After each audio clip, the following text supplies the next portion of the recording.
Gentleman yields back. I believe, Mr. Sablan, you're recognized for 5 minutes. Madam Chair, I move to strike the last word. You're recognized for 5 minutes. Thank you, Madam Chair. Before getting to my remarks, I'd like to remind my colleague who just spoke that 93,800 borrowers in his district would be denied relief if this resolution were enacted. Thank you. We're here today to discuss two emergencies, the student debt crisis and the COVID-19 pandemic, which compounds the challenges already being faced by too many student loan borrowers and their families.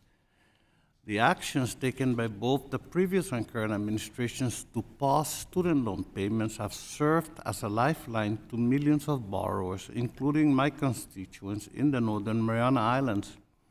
In conversations and emails with a constituent who contacted me regarding who contacted me and just was discussing the daily routines, the daily rituals of life as a mother who had to come back and re-get an education and start life again, struggles, but that there was one thing in her life that was a bright light. It was the student loan repayment pause and potentially the loan forgiveness.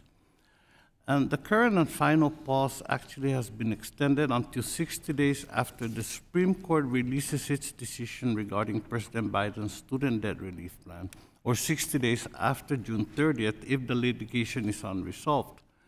Despite the nearing end to this extension, the resolution we are discussing today would harshly roll back the latest payment pause, which was in effect from September through December of 2022. This rollback would unfairly force borrowers to pay back amounts they did not know they would be responsible for at this time under guidance from the federal government, as the payment pause affected payments, interest, and collections on defaulted loans. It takes time to rebuild after an emergency. This is a notion that seems to have been understood by both sides of the aisle, given that the student loan payment pause was extended twice under the Trump administration. The resolution would also impact students who have had their loans forgiven based on qualifying payments made during the pause. This is cruel. The individuals who have benefited from the student loan pause and those that would benefit greatly from President Biden's student loan debt relief plan, which would also be struck down by these resolutions, were struggling before the COVID-19 pandemic. The COVID-19 emergency moved the goalposts for student borrowers by further threatening their financial stability as a result of wage disruptions and additional expenses incurred due to the public health emergency, including related supply shortages and inflation. The committee held a hearing just this March, which highlighted the challenges facing student borrowers in light of the pandemic.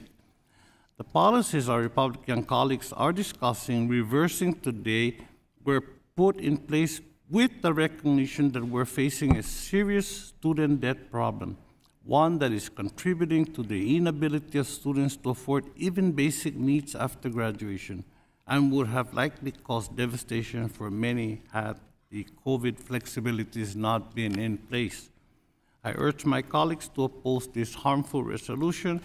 This measure would preempt the legal proceedings currently underway in the Supreme Court and, most importantly, cripple millions of individuals who deserve to be supported, not penalized in their pursuit of a quality education and subsequent gainful employment.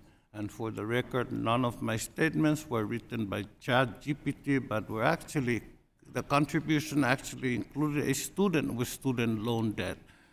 Thank you very much. I yield back the balance of my time.